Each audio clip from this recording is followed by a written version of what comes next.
বিগত ২৭ বছরে ইসলামী ছাত্র শিবির প্রমাণ করেছে জাতির জন্য শিবিরের প্রয়োজন। মানুষকে শিক্ষিত করে পরিবার, শিক্ষিত করে শিক্ষা প্রতিষ্ঠান, শিক্ষিত করে সমাজ। আজকে সুশীল সমাজের পক্ষ থেকে সুপ্রিম কোর্টের একজন নগণ্য আইনজীবী হিসাবে জাতির কাছে আমি এটা অত্যন্ত বিনয়ের সাথে বলতে চাই, এই জাতির জন্য ইসলামী ছাত্র শিবির অত্যন্ত প্রয়োজনীয়।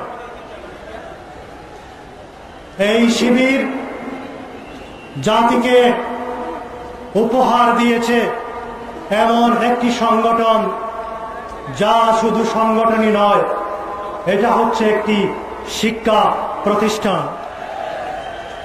দেশের রাজনীতিতে ইসলামী ছাত্র শিবির সরাসরি রাজনীতি না করেও একটি ইতিবাচক ভূমিকা রেখেছে।